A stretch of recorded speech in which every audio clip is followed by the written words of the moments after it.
Olá, leitores da Bíblia, bem-vindos ao dia 253.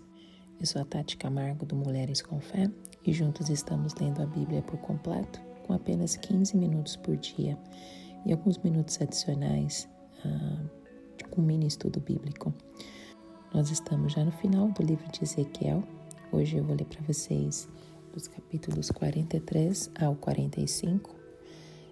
Se você ainda não segue o Mulheres com Fé .oficial no Instagram, faça isso hoje mesmo. Lembrando que todos os áudios da Bíblia estão disponíveis no YouTube e também no Spotify.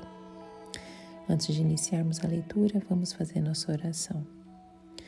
Senhor Deus, amado Pai, Criador dos céus e da terra, aquele que tem amor, misericórdia, bondade por nossas vidas, nós te agradecemos por mais um dia de vida, um dia na Tua presença.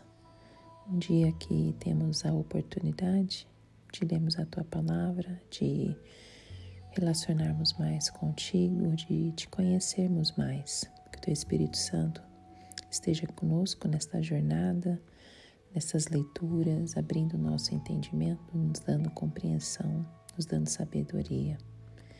Removendo as distrações do dia a dia, as preocupações, para que possamos nos focar no que é mais importante, Senhor. Obrigado por tudo, obrigado por este momento. Proteja as nossas famílias, nos guarde, nos livre do mal, Senhor. E que possamos conhecer algo novo sobre Ti hoje, como nunca soubemos antes. Usa as nossas vidas para a Tua honra e Tua glória, em nome de Jesus. Amém. Ezequiel capítulo 43. A glória retorna ao templo. Então o homem levou-me até a porta que dava para o leste, e vi a glória de Deus de Israel que vinha do lado leste. Sua voz era como o rugido de águas avançando, e a terra refugia com a sua glória. A visão que eu tive era como eu tivera quando ele veio destruir a cidade, e como as que eu tivera junto ao rio Quebar, e me prostrei rosto em terra. A glória do Senhor entrou no templo pela porta que dava para o lado leste. Então o Espírito pôs-me em pé e levou-me para dentro do pátio interno, e a glória do Senhor encheu o templo. Enquanto o homem estava ao meu lado, ouvi alguém falando comigo de dentro do templo. Ele disse: Filho do homem, este é o lugar do meu trono e o lugar para a sola dos meus pés. Aqui viverei para sempre entre os israelitas. A nação de Israel jamais contaminará o meu santo nome. Nem os israelitas, nem os reis, nem seus reis, mediante a sua prostituição e os ídolos sem vida de seus reis, em seus santuários nos montes, quando eles puseram sua soleira perto da minha soleira e seus batentes junto de meus batentes, com apenas uma parede fazendo separação entre mim e eles. Contaminaram o meu santo nome com as suas práticas repugnantes. Por isso eu os destruí na minha ira. Agora que afastem de mim a sua prostituição e os ídolos sem vida de seus reis, e eu viverei entre eles para sempre. Filho do homem, descreva o templo para a nação de Israel, para que se envergonhem dos seus pecados, que eles analisem o modelo e, se ficarem envergonhados por tudo que fizeram, informe-os acerca da planta do templo, sua disposição, suas saídas e suas entradas, toda a sua planta e todas as suas estipulações e leis.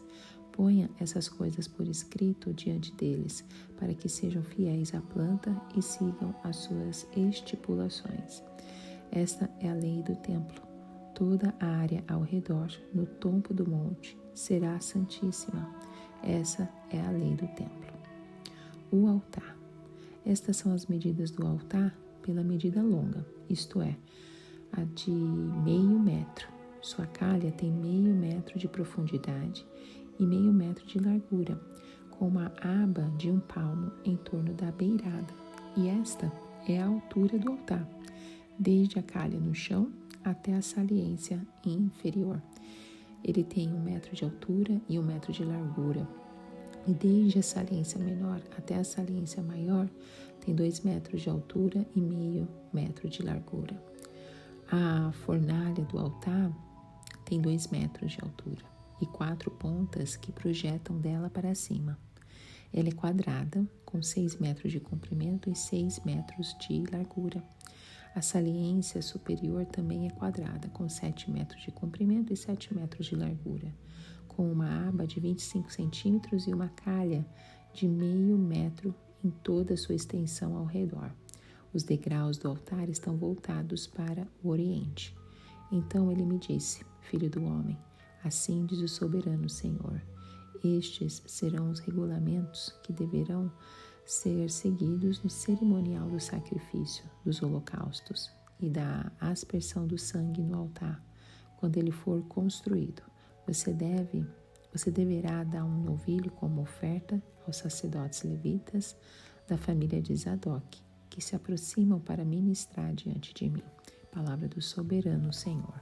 Você colocará um pouco do sangue nas 4 pontas do altar, nos 4 cantos da saliência superior e ao redor de toda a aba, e assim purificará o altar e fará propiciação por ele. Você queimará o novilho para a oferta pelo pecado, no lugar determinado da área do templo, fora do santuário. No 2º dia você oferecerá um bode sem defeito como oferta pelo pecado, e o altar será purificado como foi purificado com o novilho. Quando terminar de purificá-lo, ofereça um novilho e um carneiro tirados do rebanho, ambos sem defeito. Você os oferecerá perante o Senhor, e os sacerdotes deverão pôr sal sobre eles e sacrificá-los como holocausto ao Senhor. Durante 7 dias você fornecerá diariamente um bode como oferta pelo pecado. Fornecerá também um novilho e um carneiro tirados do rebanho, ambos sem defeito. Durante 7 dias, os sacerdotes farão propiciação pelo altar e purificarão. Assim, eles o consagrarão. No final desses dias, a partir do 8º dia, os sacerdotes apresentarão os holocaustos e os sacrifícios de comunhão de vocês sobre o altar. Então eu os aceitarei. Palavra do soberano, o Senhor. Ezequiel 44. O príncipe, os levitas, os sacerdotes. Depois o homem trouxe-me de volta para a porta externa do santuário, que dava para o lado leste, e ela estava trancada. O Senhor me disse: esta porta deve permanecer trancada, não deverá ser aberta, ninguém poderá entrar por ela. Deve permanecer trancada porque o Senhor, o Deus de Israel, entrou por ela. O príncipe é o único que poderá entrar e sentar-se ali para comer na presença do Senhor. Ele entrará pelo pórtico da entrada e sairá pelo mesmo caminho. Então o homem levou-me até a frente do templo, passando pela porta norte. Olhei e vi a glória do Senhor enchendo o templo do Senhor e prostrei-me rosto em terra. O Senhor me disse: Filho do homem, preste atenção, olhe e ouça atentamente tudo o que eu lhe disser acerca de todos os regulamentos relacionados com o templo do Senhor. Preste atenção à entrada do templo e a todas as saídas do santuário. Diga à rebelde nação de Israel: assim diz o soberano Senhor. Já bastam suas práticas repugnantes, ó nação de Israel, além de todas as suas outras práticas repugnantes. Vocês trouxeram estrangeiros incircuncisos no coração e na carne para dentro do meu santuário, profanando o meu templo, enquanto me ofereciam comida, gordura e sangue. E assim vocês romperam a minha aliança. Ao invés de cumprirem seu dever quanto às minhas coisas sagradas, vocês encarregaram outros do meu santuário. Assim diz o soberano Senhor: nenhum estrangeiro incircunciso no coração e na carne entrará no meu santuário, nem tampouco os estrangeiros que vivem entre os israelitas. Os levitas que tanto se distanciaram de mim quando Israel se desviou e que vaguearam para longe de mim, indo atrás de seus ídolos, sofrerão as consequências de sua iniquidade. Poderão servir no meu santuário como encarregados das portas do templo e também farão o serviço nele. Poderão matar os animais dos holocaustos e outros sacrifícios em lugar do povo, e colocar-se diante do povo e servi-lo. Mas porque o serviram na presença de seus ídolos e fizeram a nação de Israel cair em pecado, jurei de mão erguida que eles sofrerão as consequências da sua iniquidade. Palavra do soberano, o Senhor. Não se aproximarão para me servir como os sacerdotes, nem se aproximarão de nenhuma de minhas coisas sagradas e das minhas ofertas santíssimas. Carregarão a vergonha de suas práticas repugnantes. Contudo, eu os encarregarei dos deveres do templo e de todo o trabalho que nele deve ser feito.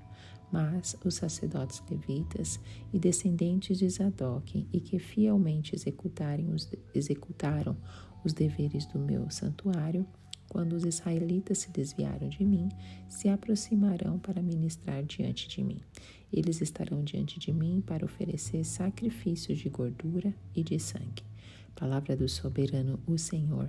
Só eles entrarão em meu santuário e se aproximarão da minha mesa para ministrar diante de mim e realizar o meu serviço. Quando entrarem pelas portas do pátio interno, estejam vestidos de roupas de linho. Não usem nenhuma veste de lã enquanto estiverem ministrando junto às portas do pátio interno ou dentro do templo. Usarão turbantes de linho na cabeça e calções de linho na cintura. Não vestirão nada que os faça transpirar.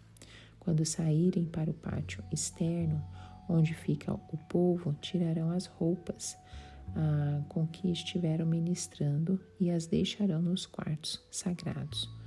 E vestirão outras roupas, para que não consagrem o povo por meio das suas roupas sacerdotais.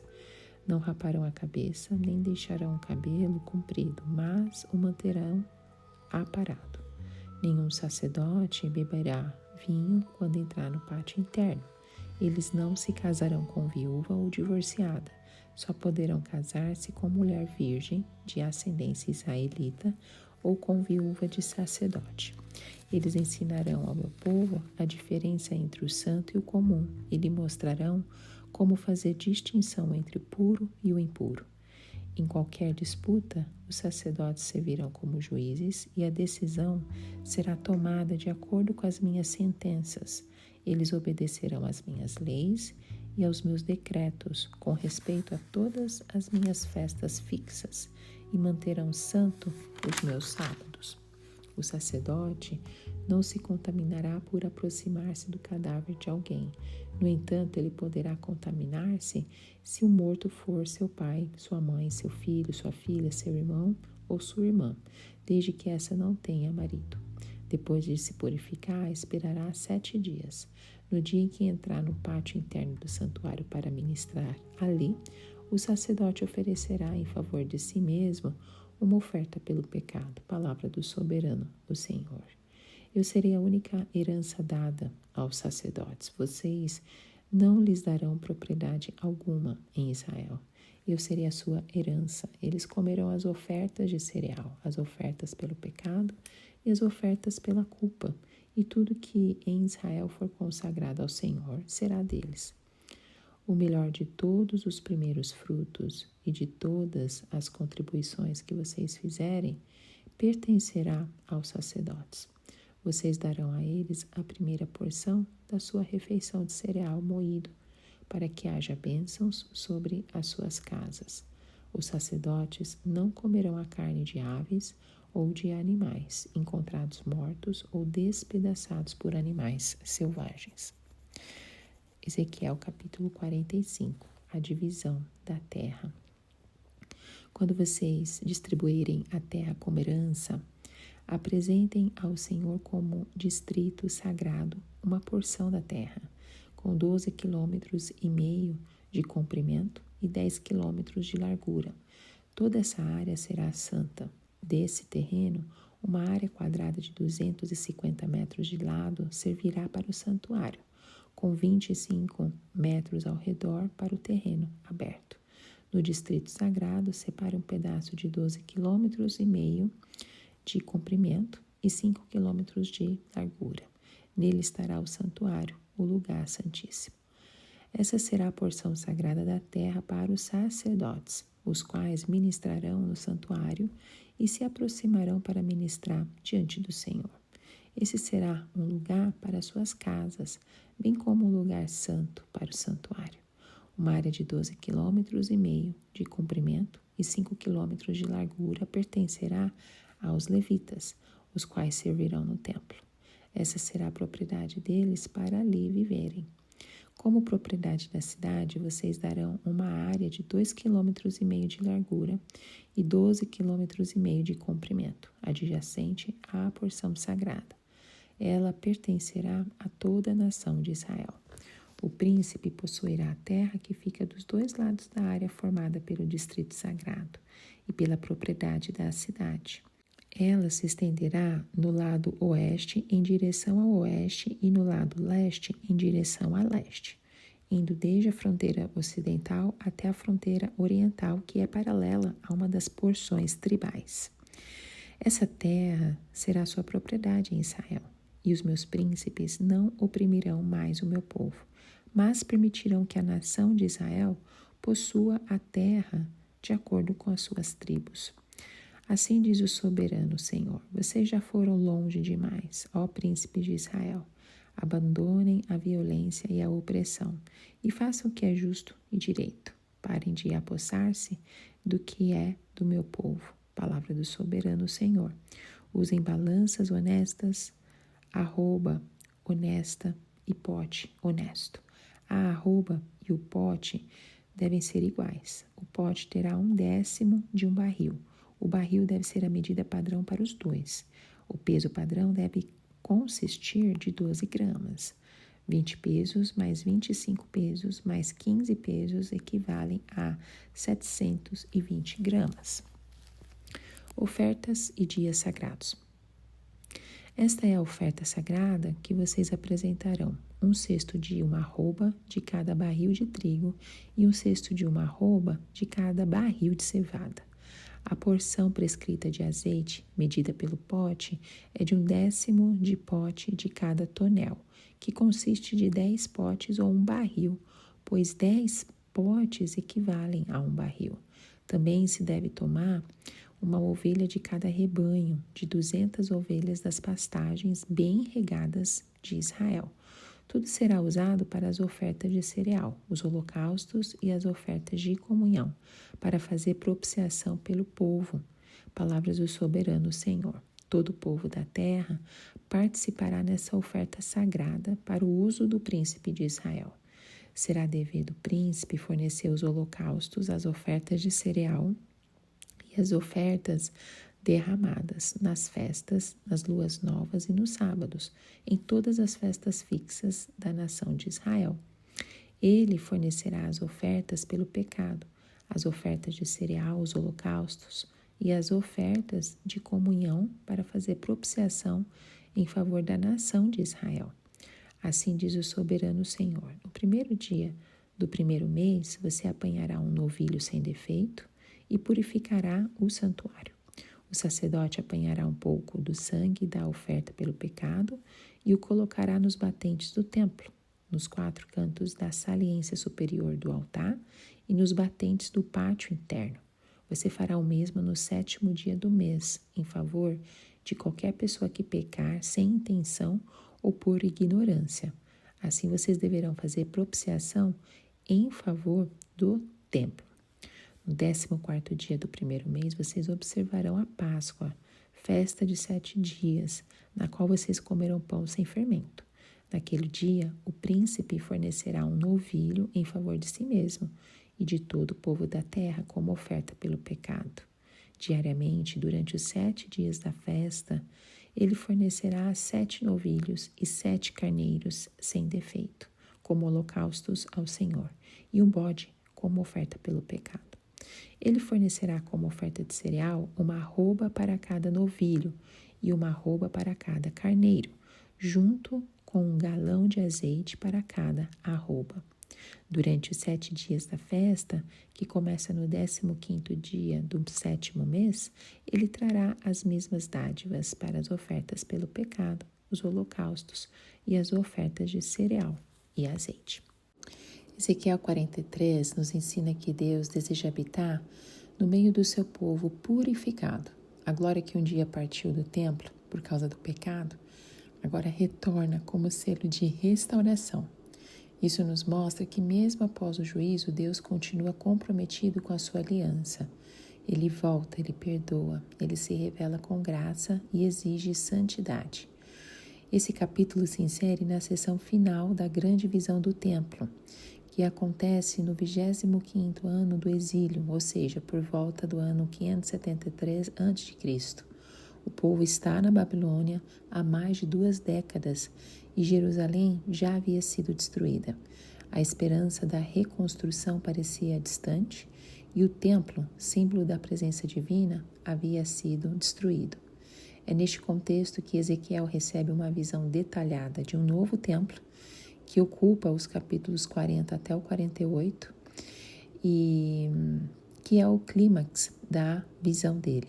No início do livro, em Ezequiel 10 e 11, essa mesma glória se afastou do templo por causa da idolatria e das práticas abomináveis.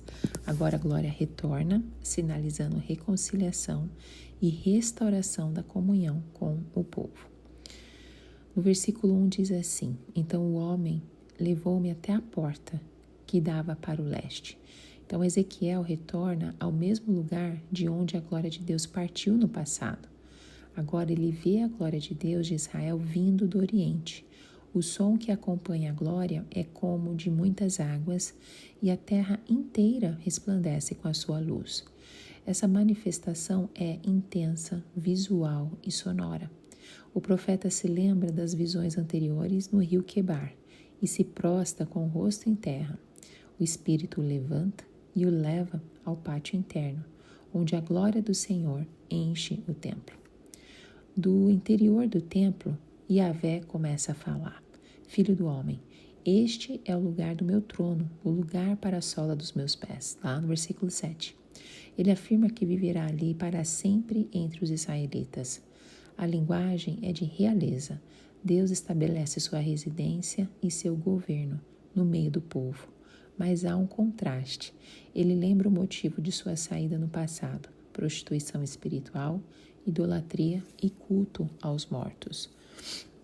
Deus afirma que não compartilhará mais seu espaço com essas práticas, que afastem de mim a sua prostituição e os seus ídolos sem vida, diz ele, e eu viverei entre eles para sempre. Versículo 9.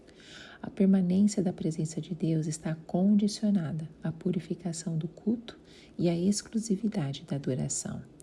O profeta agora recebe uma nova incumbência: mostrar o templo ao povo de Israel, para que fiquem envergonhados dos seus pecados. Versículo 10. A planta do templo, suas leis e medidas deveriam ser registradas por escrito, com o propósito de produzir arrependimento e fidelidade. O templo torna-se um mapa espiritual. Ao medir sua planta, o povo mediria também a sua culpa. A frase, esta é a Torá do templo, introduz a próxima parte do capítulo no versículo 12. O termo Torá aqui não deve ser lido como apenas lei, mas como uma instrução divina. Essa instrução serve para preservar a santidade. Todo o território ao redor deve ser absolutamente santo. Versículo 12. Yahvé pode habitar no meio do povo, mas exige que seu espaço seja santificado. A presença de Deus é uma dádiva, mas também uma responsabilidade. Agora, o foco se volta ao altar de sacrifícios. Ele está no centro do templo e é descrito com detalhes arquitetônicos, versículos 13 ao 17. O altar é grande, com degraus voltados para o oriente e cheio de simbolismos. Nos versículos 18 ao 27, lemos sobre o ritual de consagração do altar. Esse processo dura 7 dias e envolve ofertas pelo pecado, holocaustos e a aspersão de sangue. No 8º dia, o altar se torna plenamente funcional. Yahvé diz: eu te receberei, versículo 27. Essa expressão é chave. Todo ritual aponta para a restauração da comunhão. A purificação do altar simboliza a purificação do relacionamento entre Deus e o seu povo. A promessa de Deus habitar no meio do seu povo encontra cumprimento pleno em Jesus. Em João 1,14, lemos que o Verbo se fez carne e habitou entre nós. A palavra grega eskenosen carrega a ideia de tabernacular, Deus amanda sua tenda entre os homens. Cristo é o novo templo. Lá em João 2, dos versículos 19 ao 22, nos diz isso. Ele é o lugar onde o céu toca a terra, onde a glória de Deus se manifesta de forma plena. O altar de Ezequiel encontra paralelo na cruz. Ali Jesus ofereceu o sacrifício definitivo e eterno. O Espírito que levantou Ezequiel agora habita no cristão, no crente, como afirma em 1 Coríntios 6,19. Acaso não sabem que o corpo de vocês é santuário do Espírito Santo? A nova habitação de Deus não está mais em pedras, mas em pessoas redimidas. Além disso, a esperança de Deus habitar para sempre no meio do seu povo encontra eco em Apocalipse 21, versículo 3. Agora o tabernáculo de Deus está com os homens, com os quais ele viverá. Eles serão os seus povos, o próprio Deus estará com eles e será o seu Deus. Ezequiel 44 nos ensina que a santidade não é opcional para quem se aproxima de Deus. O capítulo apresenta uma reorganização radical do culto no templo, restaurando a ordem, separando o profano do sagrado e exaltando a fidelidade dos sacerdotes. O objetivo é claro: Deus está de volta ao templo e com a sua presença restaurada, a santidade volta a ser prioridade absoluta. Ezequiel 44 está inserido na grande visão do templo, que vai de Ezequiel 40 ao 48. O cenário é o exílio babilônico, provavelmente entre os anos 573 a.C., quando o templo de Jerusalém já havia sido destruído. O povo estava disperso, desanimado e sem referência espiritual.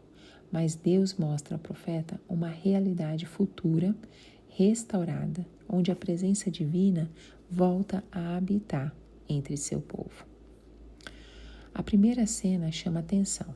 O versículo 1 diz assim: a porta externa do santuário, que dava para o lado leste, estava trancada.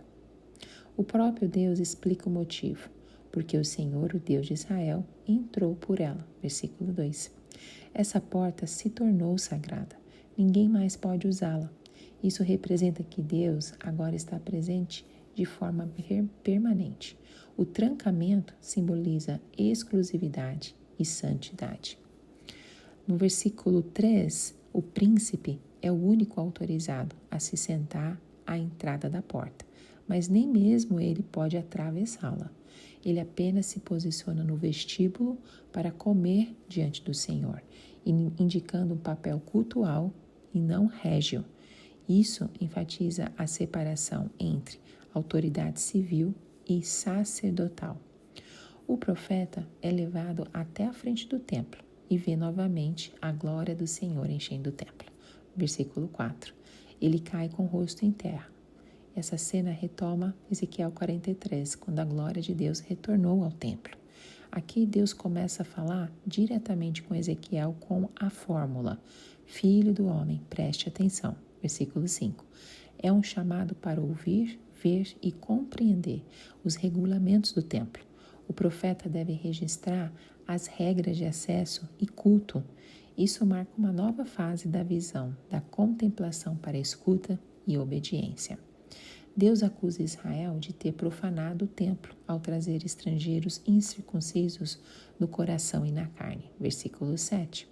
Isso não era apenas uma questão étnica, mas espiritual.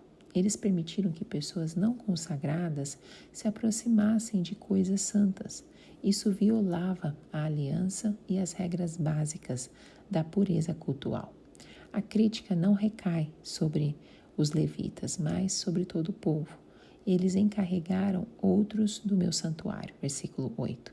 Negligenciando sua responsabilidade. A consequência é clara: nenhum estrangeiro entrará no meu santuário. Versículo 9. Deus retoma o controle do culto, restaurando os padrões. Os levitas haviam falhado no passado. Eles se distanciaram de mim e foram atrás dos seus ídolos. Versículo 10. Por isso perderam o direito de se aproximar de Deus como sacerdotes. No entanto, ainda têm um papel: servir no templo, matar os animais para o sacrifício e ministrar diante do povo. Versículo 11. Eles foram rebaixados de posição, mas não excluídos. O texto não é punitivo, mas sim pedagógico. Deus os restaura parcialmente, mas dentro de limites bem definidos. Os sadoquitas são os únicos autorizados a se aproximar de mim para ministrar. Versículo 15. Eles guardaram o santuário quando Israel se desviou. Por sua fidelidade, receberam o privilégio de acesso direto à presença de Deus. Eles podem oferecer gordura e sangue, versículo 15, ou seja, participar do culto, do coração do culto. Também são descritos como guardiões da mesa do Senhor, versículo 16, o altar. Isso os coloca em posição especial, como representantes da adoração verdadeira. Essa distinção entre levitas e sadoquitas, longe de promover divisão, visa proteger o sagrado. É uma medida teológica. O acesso a Deus é sério e requer obediência. Qual que eram as exigências de pureza dos sacerdotes? Está descrito lá em Ezequiel 44, dos versículos 17 ao 31. As orientações incluem roupas de linho e não de lã, para evitar suor, que era símbolo de impureza, cabelos aparados, sem extremos, a abstinência de vinho no serviço, para garantir a sobriedade, casamento restrito, preserva a linhagem e a pureza cerimonial, função de ensino e julgamento, eles devem instruir o povo e julgar conforme a Torá, contato com os mortos somente em casos específicos.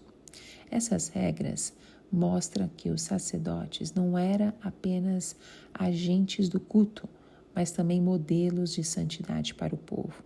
Tudo neles deveria refletir a glória de Deus. Deus então declara: eu serei a única herança dos sacerdotes. Versículo 28. Eles não recebem terra como as outras tribos. Sua porção é o próprio Senhor. Essa linguagem ecoa Números 18:20 e revela o privilégio espiritual dos sadoquitas, viver exclusivamente para Deus. Eles também são sustentados pelas ofertas de cereal, pelo pecado, pela culpa, as primícias e até a massa da casa dos israelitas, nos versículos 29 ao 30. Isso mostra que o seu sustento vem da generosidade do povo e da fidelidade de Deus. No Novo Testamento, Jesus Cristo é o sumo sacerdote que supera todas essas distinções. Em Hebreus 7, vemos que um novo sacerdócio requer uma nova lei. Ele não vem da linhagem de Levi, mas de Melquisedeque, eterno, santo e perfeito. Além disso, o Novo Testamento afirma que todos os crentes são agora sacerdócio santo, lá em 1 Pedro 2, versículos 5 e 9. Isso não elimina a reverência, mas amplia a responsabilidade. Cada cristão deve viver em santidade, como sacerdote diante de Deus. A distinção entre sagrado e profano, puro e impuro continua, mas agora é vivida em Cristo, com discernimento, ética e consagração. A obediência a Deus não é ritualística, mas relacional. Ezequiel 45 nos ensina que Deus se importa com justiça, ordem e santidade em todas as esferas da vida. Esse capítulo une geografia, economia e culto em torno da presença de Deus, revelando que não há separação entre o espiritual e o cotidiano na nova ordem divina.